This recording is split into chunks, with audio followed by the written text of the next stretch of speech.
Buenos días, bienvenidos y bienvenidas. Gracias por estar con nosotros.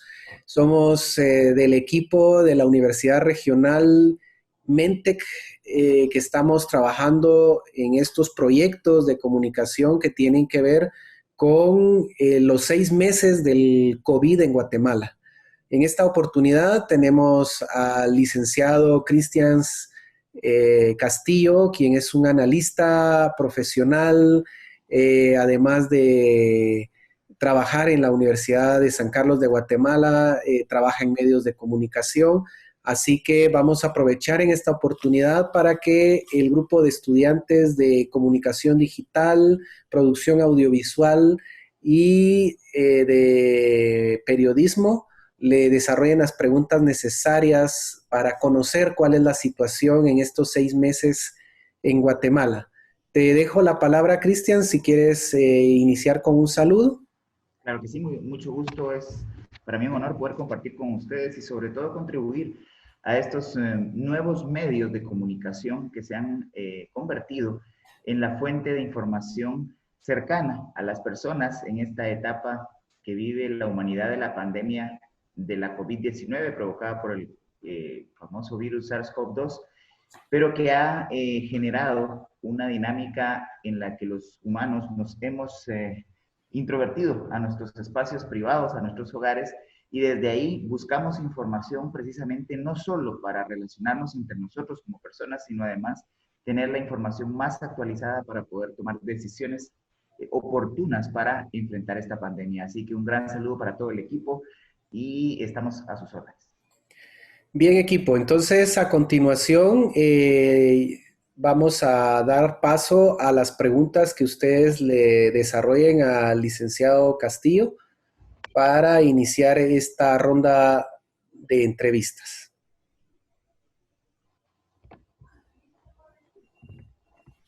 A ver quién es el primero en animarse.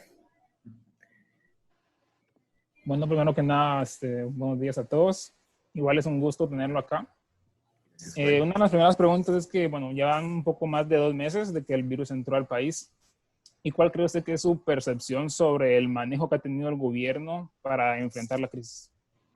Bueno, Joel, es importante referir que la pandemia del SARS-CoV-2 es una pandemia que llega al país con algún grado de retardo. Es decir, desde que se empezó a registrar los primeros casos en China, en Wuhan, la provincia de Hubei, y el mundo pudo conocer de primera mano el tratamiento que se le empezó a dar en China a estos casos. Esto permitió activar protocolos internacionales de atención a pandemias de esta naturaleza. Esta, aunque es ya la tercera pandemia del siglo, esto lo que ha referido también es que se han ido generando protocolos de atención y prácticas que permiten en alguna medida poder aislar los focos de contagio y buscar romper la cadena de los contagios. La ventaja de la sociedad del conocimiento y las nuevas comunicaciones es que nos permitieron conocer en tiempo real el comportamiento del virus en China y eso le permitió prácticamente al mundo poder identificar cuáles podían ser las acciones inmediatas a tomar a la hora de presentarse casos en cada uno de los países. Ese conocimiento en tiempo real también permitió identificar cuál era la reacción, no solo de los estados, sino de las sociedades ante este protocolo que es más o menos estandarizado a nivel internacional. Y pudimos empezar a ver, por ejemplo, una serie de acciones que son recurrentes en virus que son transmitidos por el intercambio de fluidos, en este caso saliva, de un paciente infectado a personas no infectadas. En ese sentido, se empezó a escuchar a nivel global el tema del distanciamiento social preventivo para poder evitar acercamientos entre personas a más de 1,5 metros, 2 metros.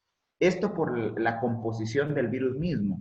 Una de las explicaciones científicas que han dado el virus es que uno de los componentes de este es que contiene proteína. La proteína lo hace pesado a la hora de ser expulsado de un organismo portador y entonces, según el mecanismo de expulsión, sea a través de gotitas de saliva al hablar o por aspersión por un estornudo, el peso de la proteína hace que el virus tome una parábola en caída que podría alcanzar entre el 1.5 y los 2 metros de distancia. Entonces, a partir de eso se toma la prevención del distanciamiento social preventivo. Y luego, el tema del lavado constante de manos, el uso de la mascarilla y una serie de advertencias en cuanto a que este virus en particular es altamente contagioso. En ese sentido, Guatemala no hizo nada más que asumir esos protocolos internacionales. No ha habido, digamos, un aporte desde el gobierno central novedoso al tratamiento de la pandemia, sino que se están siguiendo los parámetros que a nivel internacional se siguen. Es importante recalcar, Joel, que el actual gobierno de Guatemala, presidido a nivel del Ejecutivo por el presidente Alejandro Yamatei, a 2 meses de haber asumido, les toca enfrentar la pandemia y se ha convertido prácticamente en el tema central de la política pública. Pero esto ha llevado a que sus formas de intervención no aporten nada nuevo a los protocolos internacionales. Ok, muchas gracias.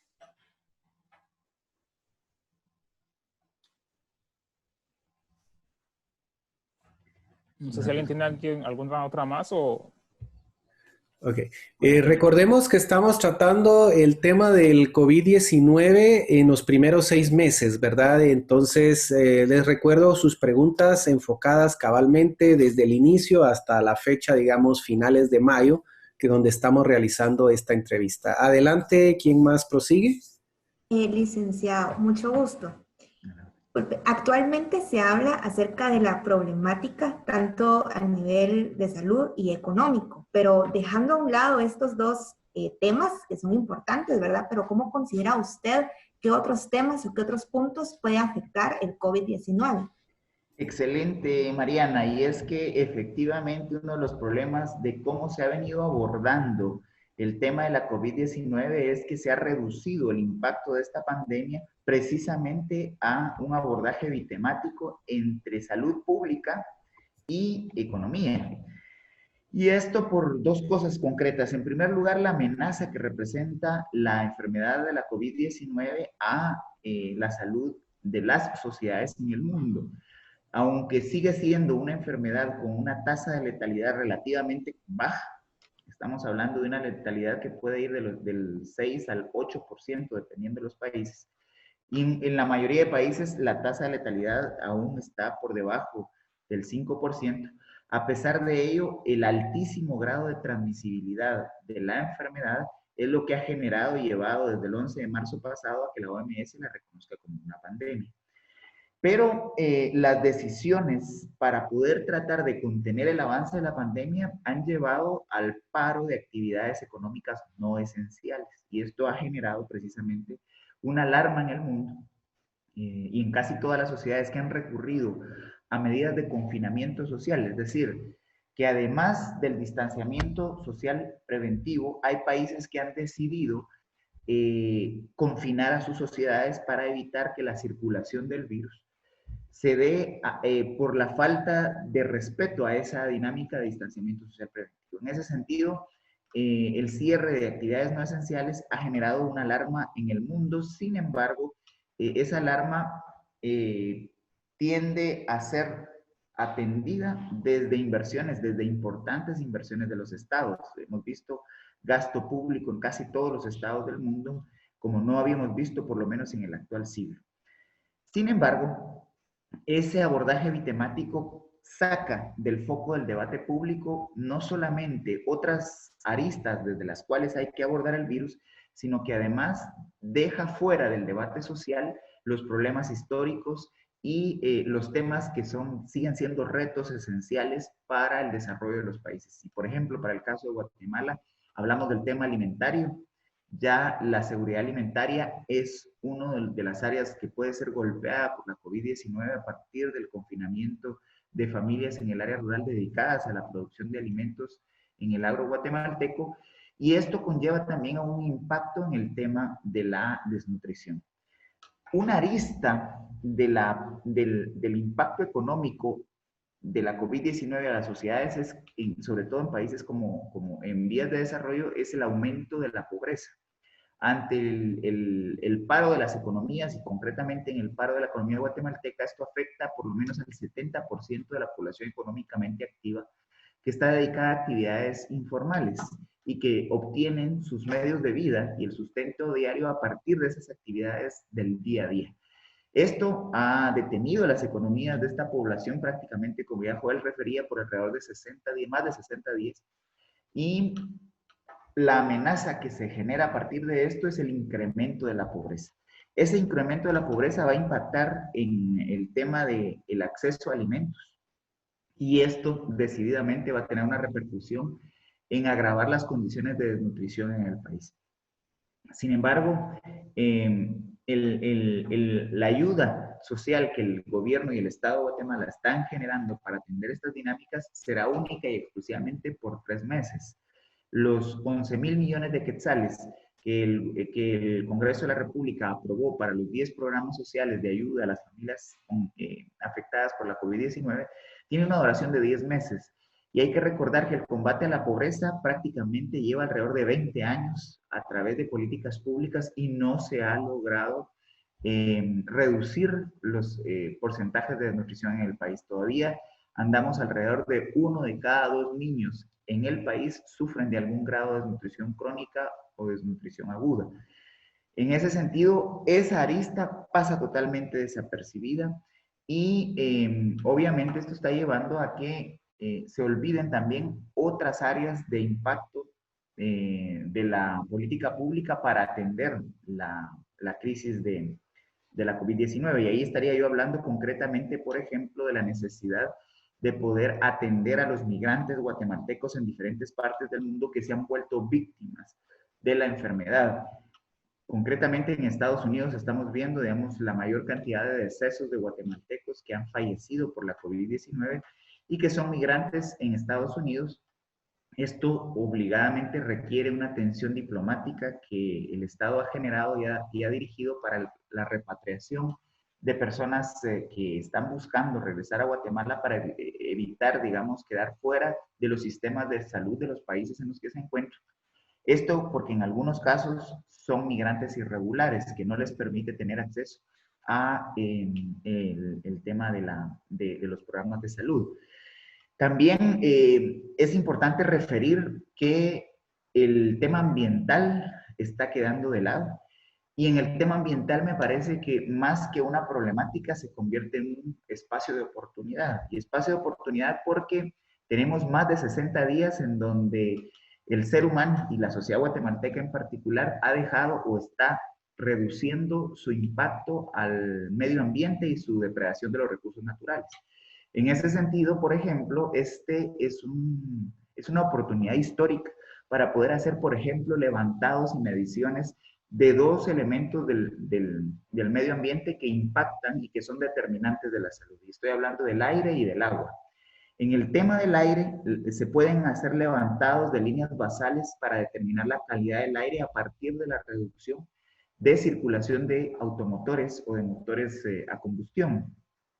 Afortunadamente, uno de los impactos positivos es que las limitaciones y las restricciones a actividades no esenciales ha impactado también en la circulación de vehículos de todo tipo en el país y del uso, por ejemplo, de automotores para la producción de energía, entre otros. Esto brinda una oportunidad histórica para poder hacer levantado de líneas basales y medir la calidad del aire como un nivel de producción de CO2 menor a partir del uso limitado de motores de combustión. Por otro lado, el agua, tenemos el segundo gran componente que se puede medir a partir de políticas públicas de medio ambiente, es la medición de la calidad del agua, sobre todo en mantos superficiales de agua.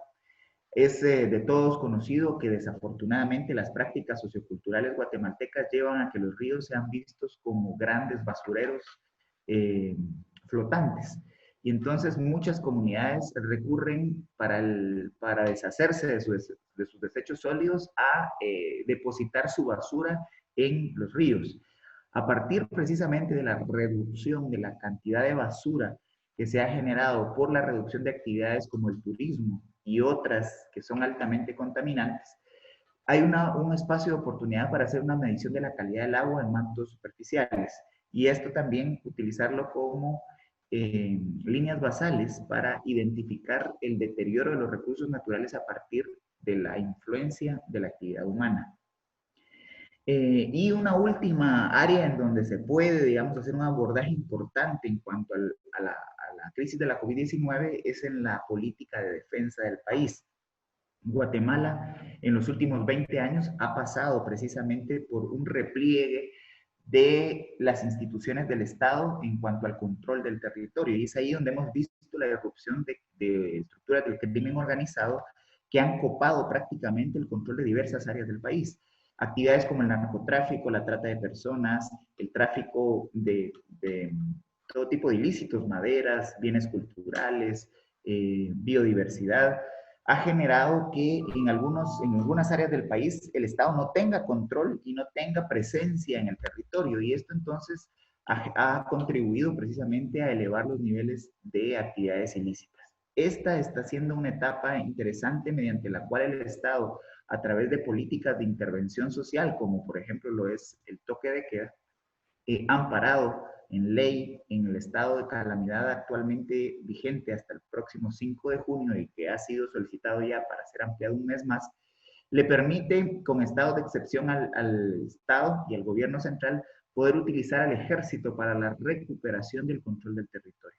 Esta es digamos, una externalidad positiva de lo que estamos viviendo que podría permitirle al Estado de Guatemala una mayor presencia, aunque conlleva esto también la reducción de garantías constitucionales en el país. Vemos cómo recientemente el presidente, en medio del estado de calamidad por la COVID-19, impone un estado de sitio en municipios de Sololá que son altamente conflictivos.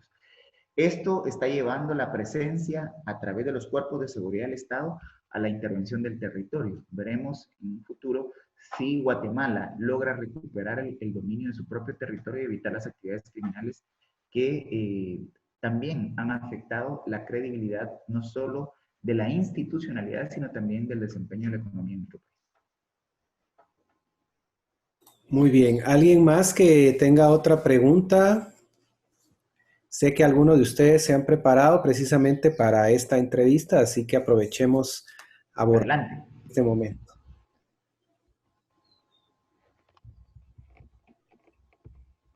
Ok, bueno, la semana pasada los casos, hubieron algunos días donde sí hubieron muchos casos, más de 300, y esta semana sí se ha mantenido entre 100 a 200, pero hemos visto que ha incrementado el número de fallecidos. Ayer hubieron 12, no, ayer hubieron 10, antier 12 y así. ¿A qué cree usted que sea que el número de fallecidos ha incrementado?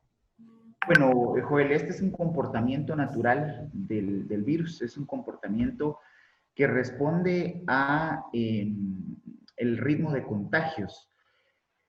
Cada contagiado potencialmente puede convertirse en una amenaza de 3 a 6 personas, dependiendo de sus núcleos de relacionamiento.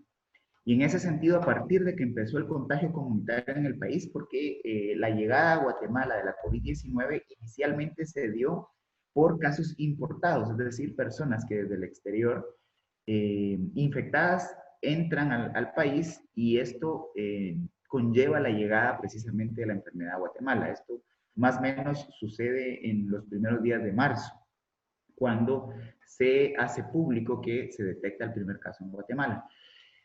A partir de eso, vimos que las decisiones del gobierno de promover el rompimiento del contagio a partir del distanciamiento social y casi inmediatamente el confinamiento general, llevó a que el contagio tuviera un comportamiento bastante controlado prácticamente durante el primer mes.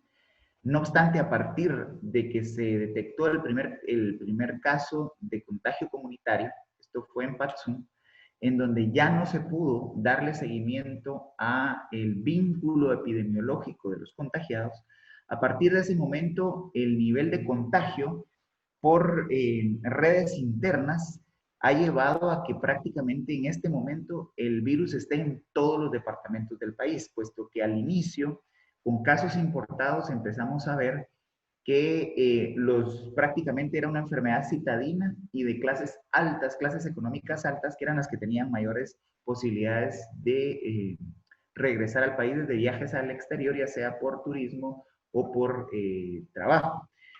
Cuando ya hay un contagio comunitario, uno de los elementos que pudieron haber incidido para ese contagio comunitario fue el retorno forzado de migrantes guatemaltecos, principalmente desde Estados Unidos.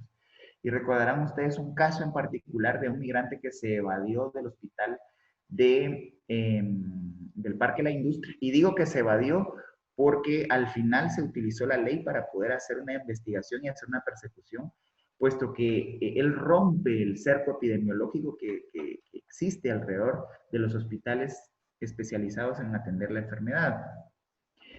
Nunca supimos después de eso si esta persona fue, pues, no se puede decir capturada porque no es un delincuente, pero que fue, digamos, recuperado por los cuerpos de seguridad, nunca se informó.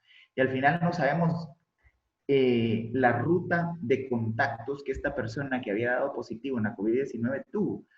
Todo esto influye en que el virus empiece a esparcirse a través de esta lógica exponencial, es decir, que cada infectado puede, a partir de sus relacionamientos, contagiar a un factor de que puede ir de 3 a 6 hasta 8 personas.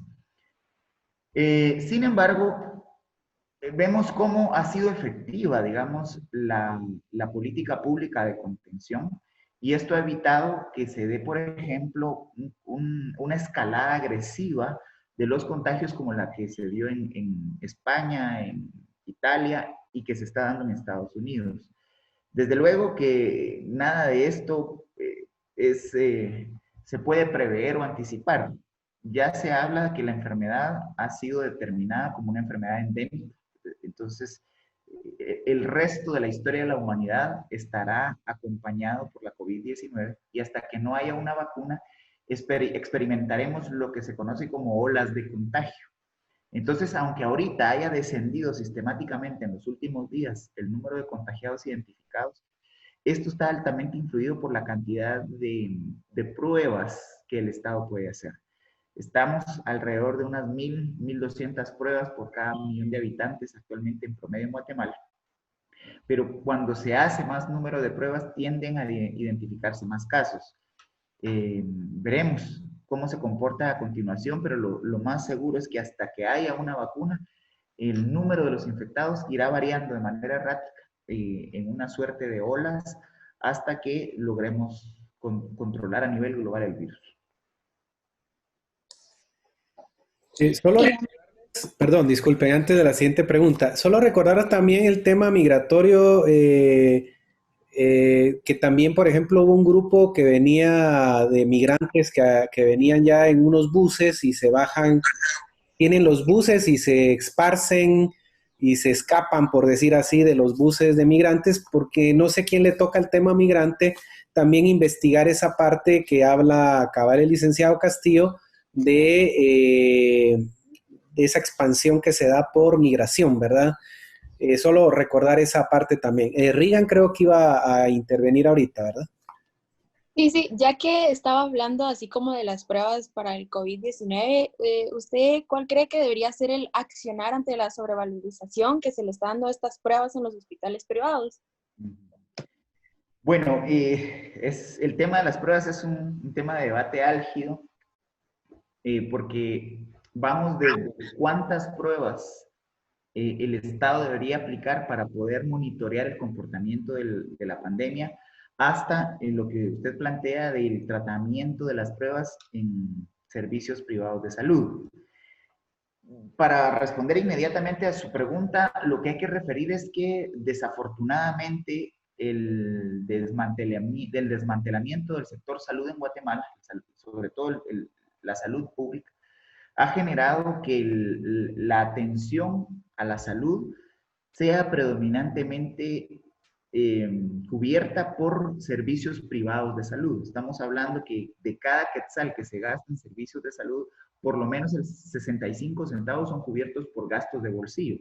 Cuando referimos que a los gastos de bolsillo es el gasto privado que los guatemaltecos hacemos para cubrir en nuestras necesidades de servicios de salud. En ese sentido, el uso de servicios privados de salud se ha generalizado al punto de que se le ha perdido confianza al sector público que ofrece servicios de salud.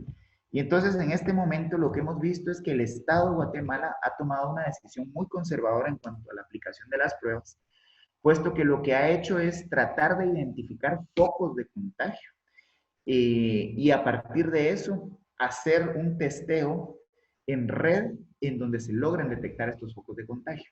No es un testeo masivo al azar, es decir, digamos, países como algunos de los países asiáticos que han logrado aplanar la curva, lo que hacen es testeo masivo, aleatorio, para poder identificar posibles contagiados, inclusive asintomáticos, porque son los más peligrosos.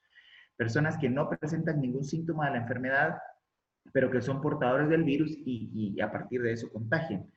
En ese sentido, como el Estado guatemalteco, que no cuenta tampoco con un número ilimitado de pruebas, aunque tiene una cantidad importante de ellas, ha decidido entonces hacer pruebas muy focalizadas y muy particularizadas a partir del intento de identificar focos de contagio. Esto lleva a que además, digamos, las y los guatemaltecos, lo que hacemos es desconfiar de los datos oficiales, desconfiar de cómo se están aplicando las pruebas por el Ministerio de Salud Pública y Asistencia Social, y ante ello, personas que pueden experimentar alguno o varios síntomas de la enfermedad busquen a los servicios privados de salud para tener una prueba más inmediata y poder descartar, digamos, de manera más rápida la posibilidad de la infección. Esto, desafortunadamente, siempre es un área que puede ser aprovechada por los servicios privados de salud, como hemos visto, por ejemplo, con el caso de las vacunas. Vacunas para niños, mientras las vacunas en lo público, que son gratuitas en los centros de salud, pueden ser adquiridas por cualquier persona de la población, esas mismas vacunas en lo privado pueden tener un costo que alcanza o sobrepasa los 1,000 quetzales. Y las recomendaciones que se han hecho para vacunas de menores es que es mejor aplicárselas en lo público por el nivel de rotación y la calidad de esas vacunas por la cadena de frío, que aplicarlas en lo privado, que circulan menos y a pesar de que son más caras, no necesariamente tienen las calidades o pasan mucho tiempo en la cadena de frío y tienden a perder o a ser menos efectivas o a tener, digamos, científicamente no es mi área de especialidad, pero recomiendan que por el nivel de circulación es mejor aplicar esas vacunas en lo público. Si hacemos la comparación entre las vacunas para menores y el tema de la COVID-19 y los test, además de que son muy caras en lo privado estas pruebas, hay que recordar que la centralización de los resultados en el Laboratorio Nacional de Salud obliga a que los centros privados envíen al Laboratorio Nacional de Salud estas pruebas para poderse descartar el contagio. Al final, lo que estamos haciendo es alimentando ese comportamiento, digamos, negativo de quitarle la responsabilidad al Estado de que cumpla con su función de la protección de la salud y manteniendo ese comportamiento de los gastos privados en salud. El actor privado, pues al final le pone el precio que considera más adecuado teniendo en cuenta su margen de ganancia, y mientras hayan personas que puedan pagar esos costos, seguramente seguirán habiendo especulaciones en cuanto al precio, no solo de las pruebas, sino que en un futuro también sucederá lo mismo cuando tengamos una vacuna. ¿Alguien más que tenga otra pregunta?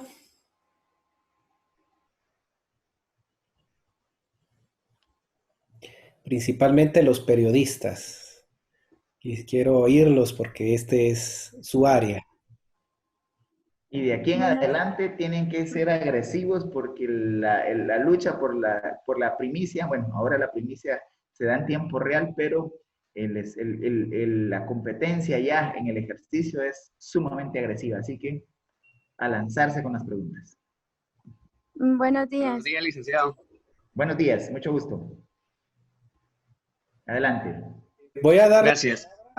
primero, Juan Carlos, disculpa, le vamos a dar la palabra a Eva, que hablaron al mismo tiempo.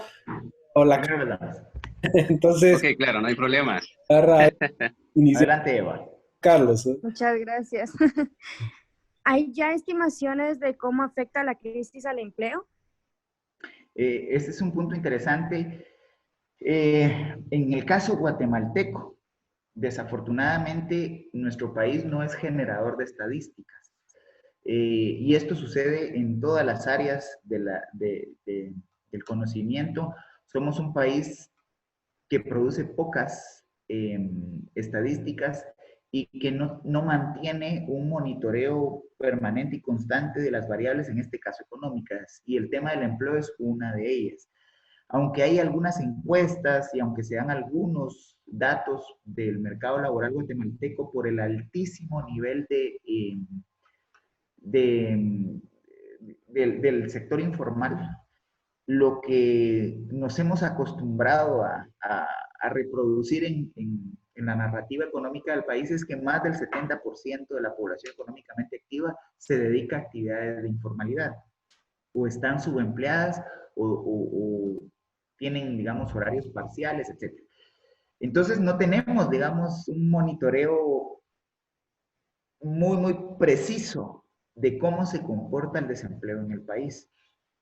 Sin embargo, sí hemos podido identificar que ya luego de 2 meses de cierre de actividades económicas no esenciales, se han venido presentando ya una serie de reacciones por parte del empresariado formal que ha recurrido a 2 cosas en particular, a 13.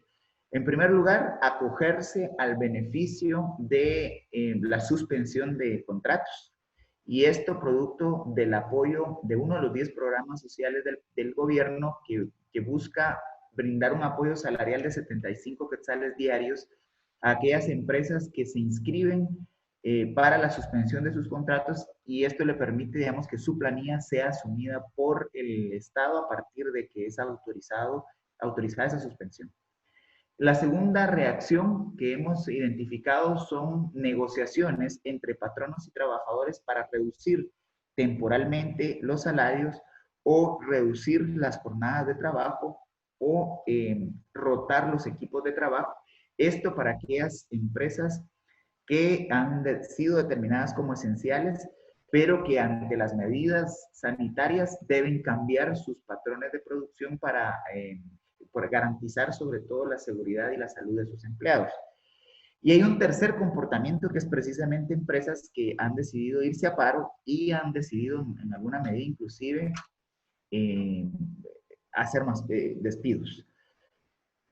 En el tema formal esto se puede seguir precisamente a partir de las informaciones que fluyen, ya sea para acogerse al beneficio de la suspensión de contratos, o sea, para reportar quiebras o para reportar cierres de operaciones. Pero en lo informal no lo podemos medir. Sobre todo porque hay mucha mediana y pequeña y microempresa, pequeña y mediana empresa, que tienen 1, 2, 3 trabajadores y que son ellos los que han empezado a resentir más fuertemente el impacto del paro de labores.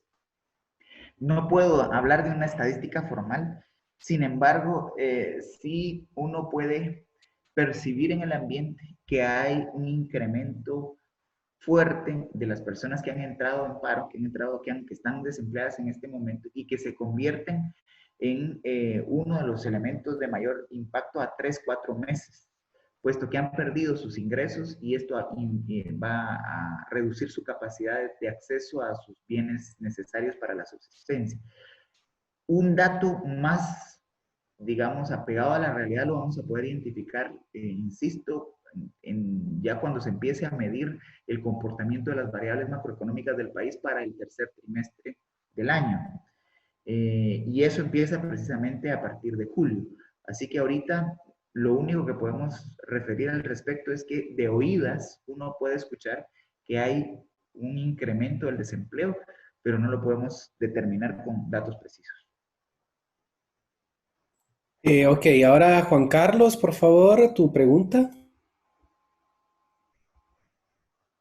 Gracias. Licenciado, buenos días. Muy buenos días, Juan Carlos. En sí mi pregunta era similar ahí en lo que comentaba la compañera. En sí, el tema de la cuarentena hoy en día, pues ha sido una controversia y algo muy importante, ¿verdad?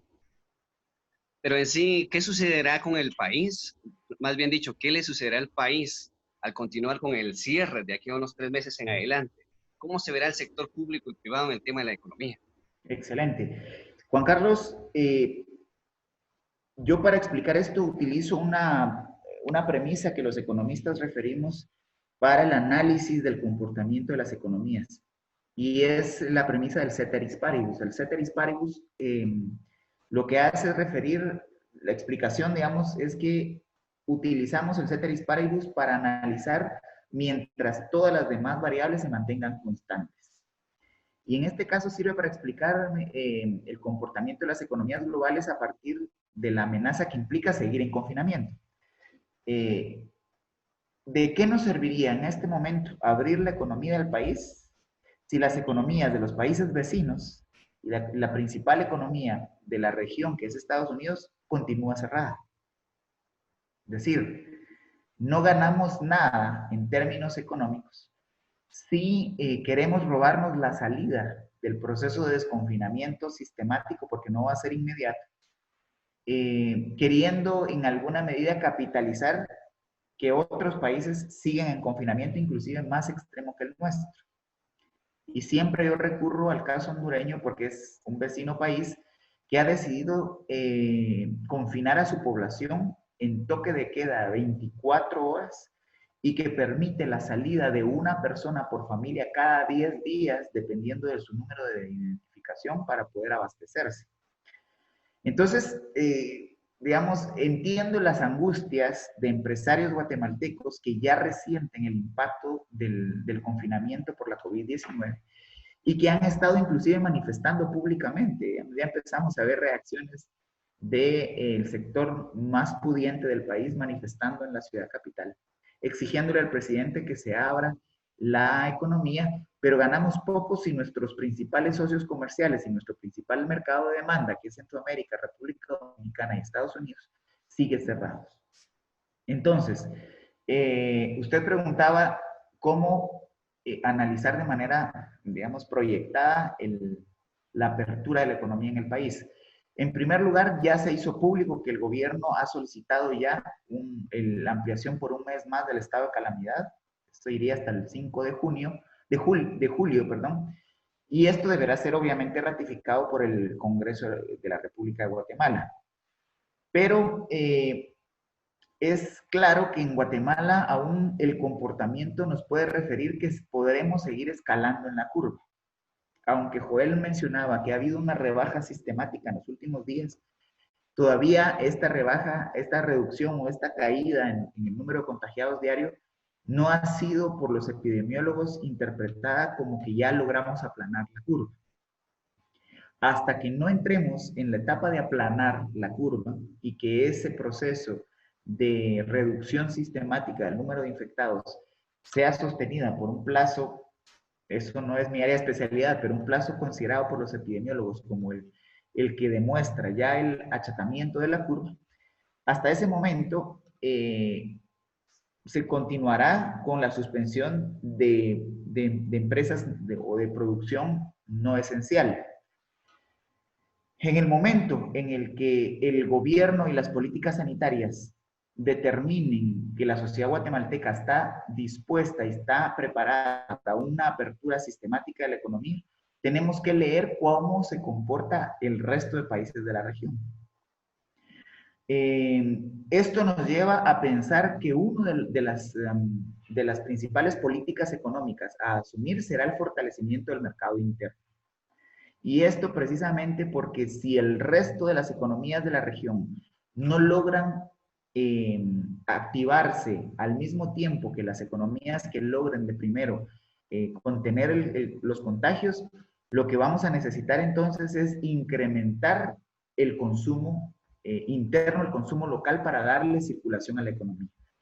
Esto desde luego puede ser una decisión de cada país a su ritmo. Ya Costa Rica, por ejemplo, nos está dando el ejemplo de esto. Costa Rica es el país con mayores éxitos en cuanto a contener la pandemia. Sin embargo, está teniendo serios problemas para relacionarse económicamente con el resto de los países. Y vemos cómo la semana pasada, por ejemplo, bloquea el ingreso de furgones prácticamente de todo el resto de países centroamericanos, porque se convierten en un riesgo y en una amenaza que pueda contagiar a su sociedad y perder todos los esfuerzos que han tenido y los éxitos que han obtenido de esos esfuerzos en los últimos meses en cuanto a contener el virus. Entonces, va a ser un ejercicio de una estrategia que tendrá que ir leyendo el comportamiento internacional de la economía y además cómo el país a nivel interno logra contener el avance de la pandemia al asumir las políticas y las buenas prácticas sanitarias para evitar los contagios. ¿Alguien más tiene alguna pregunta que hacer? Recordemos igual que estamos desarrollando en esta revista digital multimedia varias funciones, ¿verdad? Hay quienes pues tienen preguntas puntuales porque se refieren al área que les toca tratar dentro de la revista. En el caso de Juan Carlos, pues es el tema del confinamiento. Pues Regan y Eva pues tienen temas también nacionales e internacionales, igual que Gaby, ¿verdad? Entonces, pero igual si hay algún aporte más que querramos tener, podemos crear otra pregunta. Yo diría que tal vez unas 2 o 3 preguntas más para no quitarle el tiempo al licenciado Castillo, ¿verdad? Y que nos está dando esta oportunidad el día de hoy. No hemos escuchado ni a Saúl, ni a Lobby, ni a Samsung A50. Franklin. A ver, ¿alguien más? Bueno, mi otra pregunta es, ¿cuánto ha aumentado las deportaciones de Guatemala desde Estados Unidos a comparación del año anterior? Muy bien. El comportamiento de las deportaciones desde Estados Unidos ha venido en incremento desde el último gobierno del presidente Barack Obama. Estados Unidos ha manejado un doble discurso, muy hipócrita, muy cínico, en cuanto a promover un supuesto apoyo a los migrantes. Hay que recordar que el presidente Obama se reelige en su segundo periodo ofreciendo la reforma migratoria, y fue en ese segundo periodo en donde supuestamente se iba a asumir esa reforma migratoria que pudiera beneficiar a migrantes irregulares o hijos de migrantes que ya han inclusive tenido acceso a políticas políticas, por ejemplo, educativas o de salud en aquel país. Y estos ofrecimientos, lejos de concretarse, se convirtieron en los mayores índices de deportados desde Estados Unidos hacia nuestro país. Hay que recordar que Guatemala es el único país centroamericano que no cuenta con el beneficio del TPS. Y esto ha llevado a que el tratamiento de sus migrantes pues, sea mucho por el tema de las deportaciones.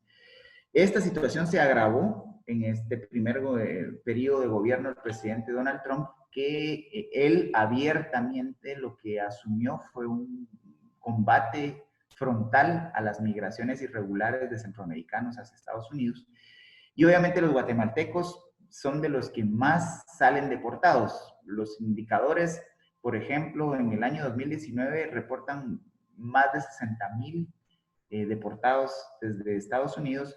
En el 2018 sobrepasaron los 50,000. Y a la fecha, pues no tengo el dato exacto reportado por el Ministerio de Relaciones Exteriores, pero la tendencia sigue igual, al punto inclusive que ha habido ya una tensión entre el gobierno del presidente Alejandro Yamatei y Estados Unidos, que ha dicho que Estados Unidos no es un buen aliado para enfrentar la COVID-19 y que de hecho la forma en que se ha comportado en cuanto a los deportados ha puesto en riesgo la sanidad y la salud pública de Guatemala, puesto que los que guían desde Estados Unidos, algunos de ellos han reportado ser contagiados. Se llegó inclusive a la decisión por parte del gobierno de Alejandro Yamatei de que pudieran enviar deportados con un respaldo de que previamente se les había hecho una prueba de COVID-19 y que preferiblemente, porque tampoco se le puede imponer a Estados Unidos esto, que solamente enviara personas sanas. No obstante, ya el licenciado May nos refirió cómo el tema de los deportados en un primer momento fue la forma de contagio importado hacia Guatemala del virus. Y esto generó reacciones de rechazo de las poblaciones de la sociedad guatemalteca que criminalizó en alguna medida a estos migrantes que venían contagiados. Hubo reacciones hasta de persecución en algunos casos.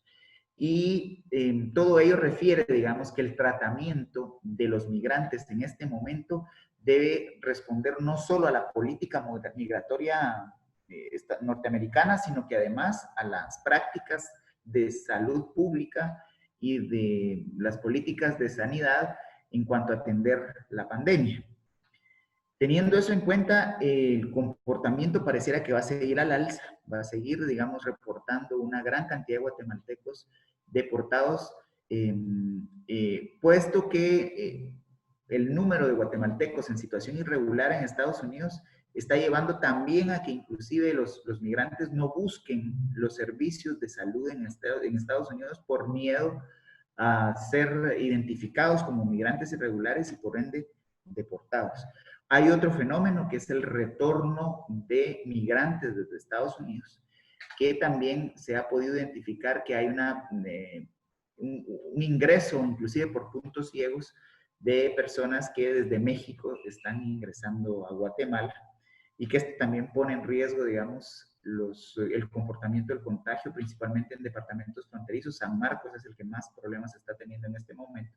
Y entonces la variable migratoria ya no solamente es en esta etapa de la tema que debe ser abordado desde la lógica de la seguridad, de la salud pública y de la seguridad de Estado. Esto refiere a que hasta que no tengamos relativa claridad de cómo va a quedar conformado el próximo gobierno en Estados Unidos, la tendencia va a continuar bajo la política que está liderando Donald Trump, y es precisamente de expulsar de Estados Unidos la mayor cantidad de migrantes posible. Y en el caso de Guatemala, insisto, el número ya es bastante significativo de manera sostenida en los últimos 5 años. Muy bien, unas últimas 2 preguntas, a ver quiénes se animan. Gaby, no sé si usted tiene alguna pregunta. Sí, solo alguna duda. Después de que, digamos, llegara a pasar todo esto, ¿usted cuánto tiempo creería que se podría recuperar el país económicamente después de que pasara todo eso? Es una pregunta compleja, Gaby, sobre todo porque todavía no hay claridad de cuándo a nivel internacional se iniciará un proceso de vuelta a la nueva cotidianidad. Se está usando esa categoría de nueva cotidianidad para explicar que aunque lleguemos a recuperar el 100% de la actividad humana en el mundo, luego de la pandemia, que eso va a suceder en algún momento, nunca vamos a volver al punto en el que estábamos antes de la llegada de la COVID-19. Y hay una serie de proyecciones a las que yo he tenido la oportunidad de tener acceso.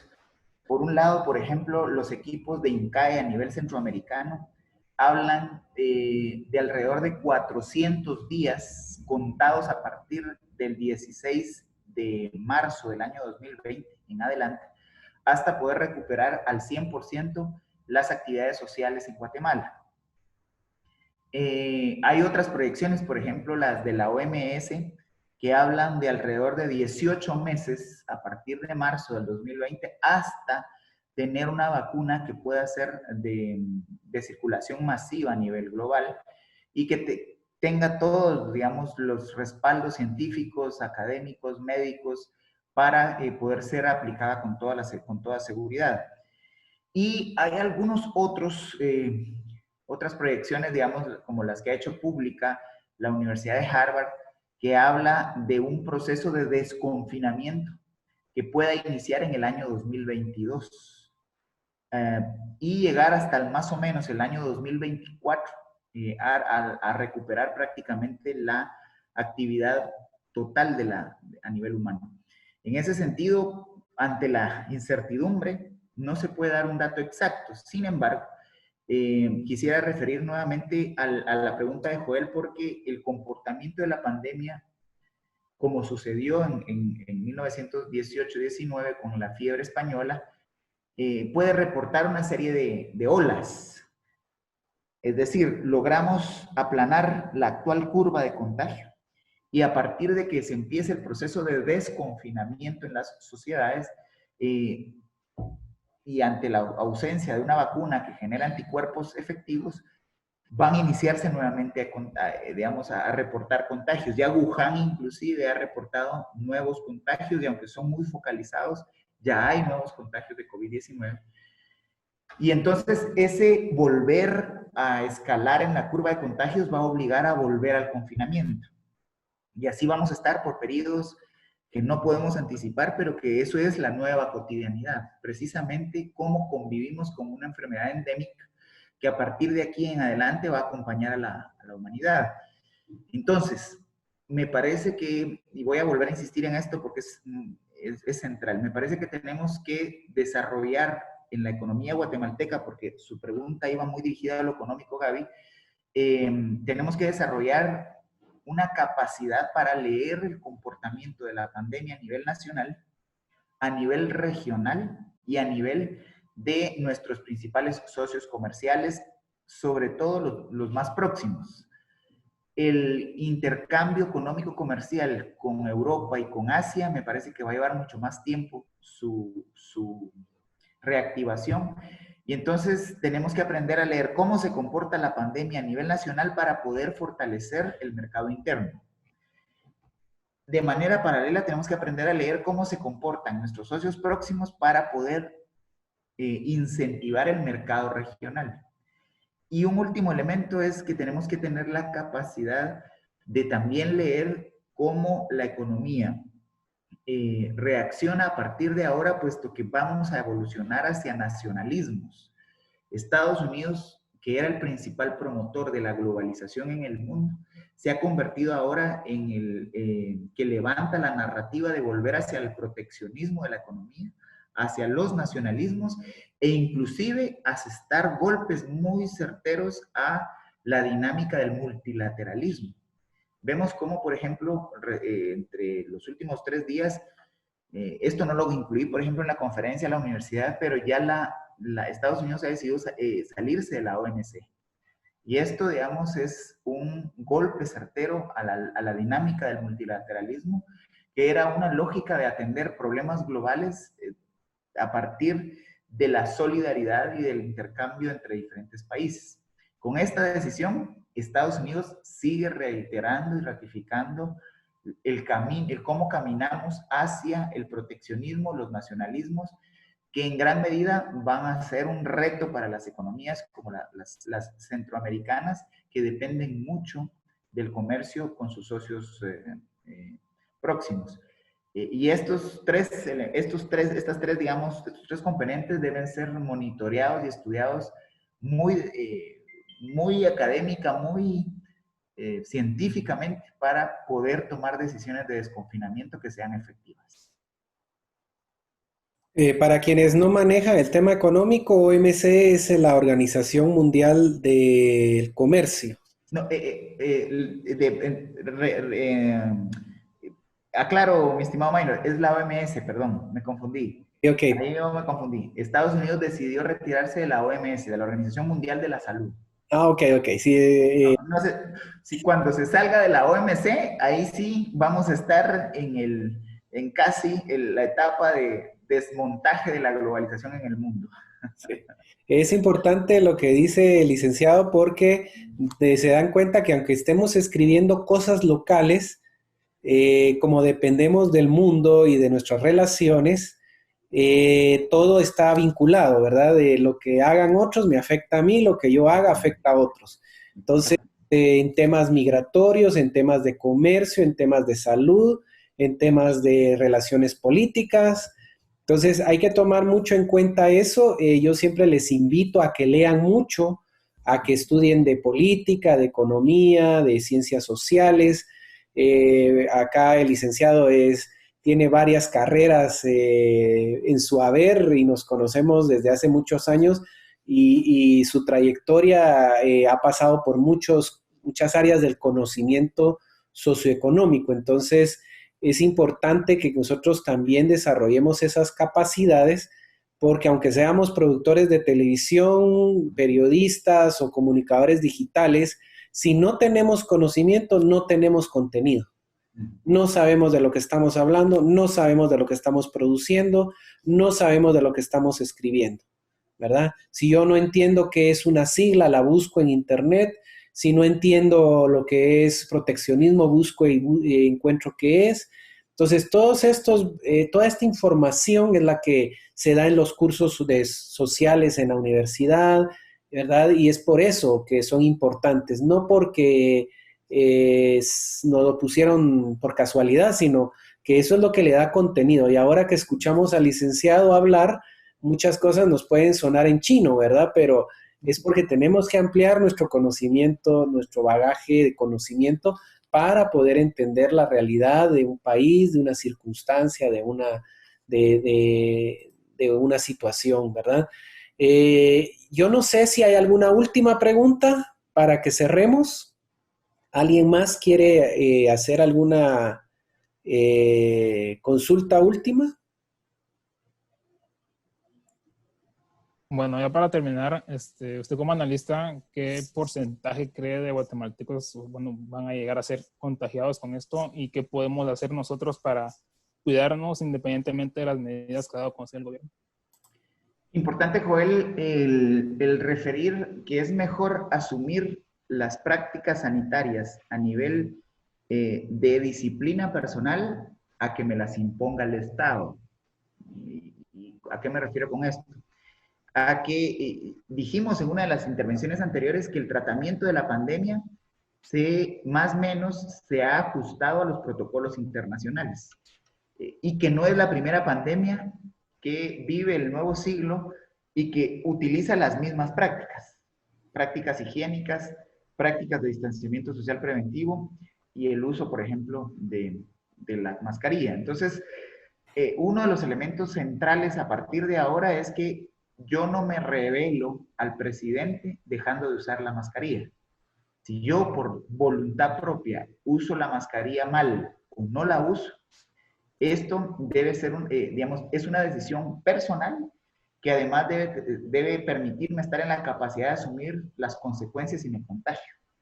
Y hay consecuencias muy complicadas. Por ejemplo, una persona que se contagia y que es detectada positiva a COVID-19 debe entrar en un proceso de cuarentena de por lo menos 14 días. Ya una cuarentena ya no voluntaria, sino obligatoria, si no quiere poner en riesgo a su familia y a otras personas. Esto, 14 días, si no desarrolla un cuadro clínico que requiera atención especializada, que puede llevar entre otros 14, 20 días más. Y si, ojalá, su sistema inmunológico no esté comprometido, es decir, que no haya un padecimiento previo que pueda agudizarse a partir de la presencia del SARS-CoV-2 en su sistema inmunológico, esto lo puede llevar inclusive a tener que utilizar unidades de cuidados intensivos de las cuales no hay garantía de que salga vivo. Entonces, debe haber en la población guatemalteca una comprensión de que las medidas sanitarias para romper con la cadena de contagios no es por obedecerle al presidente, que aquí comunicacionalmente el gobierno central ha cometido un gravísimo error de comunicación. Estas medidas no son idea del presidente Alejandro Yamatei, ni son un capricho, ni son, una buena intención del presidente para que no nos contagiemos. No, estas son prácticas internacionales que responden a protocolos y a mecanismos internacionales para detener el avance de la pandemia.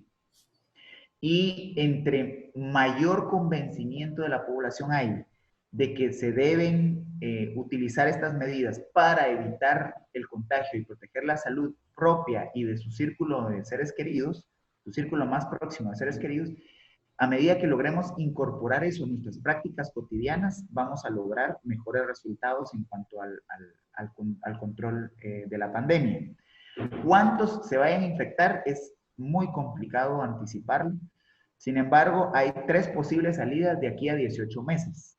Uno es contar con la vacuna para poder tener anticuerpos efectivos para enfrentar el virus.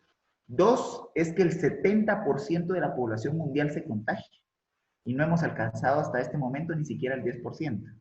Así que todavía, digamos, hay un largo camino por recorrer, puesto que los epidemiólogos explican que al llegar al 70% del contagio, el virus ya no tiene a dónde brincar.